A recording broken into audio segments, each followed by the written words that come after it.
Gianni Rodari foi un pedagogo, periodista, mestre e escritor italiano. Nesta última especializouse en literatura infantil e xuvenil. Na súa faceta de pedagogo publicou Gramática da fantasía, onde expón as súas renovadoras ideas neste campo. Algunhas das técnicas que propón son as seguintes: binomio fantástico, hipótese fantástica, prefixo arbitrario, preguntas e respostas, contos ao revés, ensalada de contos, continuar historias e cadáver exquisito.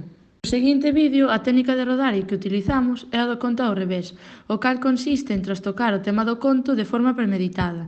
Deste xeito, podemos conseguir o punto de partida dunha narración libre que se desenvolva autonomamente noutras direccións.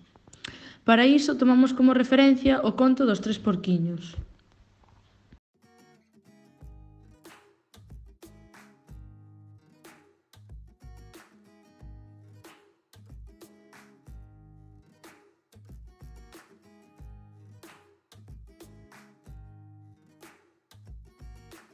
Paso á lectura do noso conto.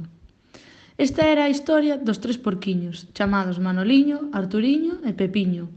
A familia dos porquiños e dos lobiños vivían inimizados, xa que no pasado os lobiños tiraran as casas dos pobres porquiños. Un día que os tres porquiños ian camiñando polo bosque e atopáronse coas casiñas dos lobiños, entón a Manoliño ocorreuselle unha idea e dixo: «Arturiño, Pepiño, vinde aquí, tiven unha idea. Imos vingarnos dos lobiños tirando as súas casiñas». Arturiño alsintiu moi forte a idea do seu irmán Manoliño, pero Pepiño non estaba de acordo e dixo: «Eu creo que a vinganza non é a mellor solución». «Pero que dis, Pepiño? Ollo por ollo e dente por dente», dixo Manoliño. «Eu non vos penso axudar, non contedes comigo», contestou Pepiño. Entón, Arturiño e Manoliño emprenderon o camiño até as casas dos lobiños, e Pepiño volveu para a súa casa. Sen embargo, a mitade de camiño decidiu avisar aos lobiños. Mentres, Manoliño e Arturiño chegaron á primeira casa dos lobiños. Alí empezaron a soplar, soplar e soplar, e así a súa casa derribar.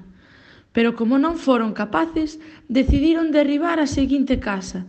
Esta era de madeira, polo que tiveron que soplar moito máis forte. Soplar, soplar e soplar, e así a súa casa derribar. Pero aínda así non foron capaces. Entón, decidiron visitar a última casa. O que non sabía era que Pepiño xa avisara os lobiños e estes fuxiran de alí. Ao chegar, os porquiños volveron facer o mesmo, soplar, soplar e soplar, e así a súa casa derribar. Tanto soplaron que a casa derribaron. Arturiño e Pepiño marcharon contentos, e Pepiño e os lobiños fixéronse moi bons amigos.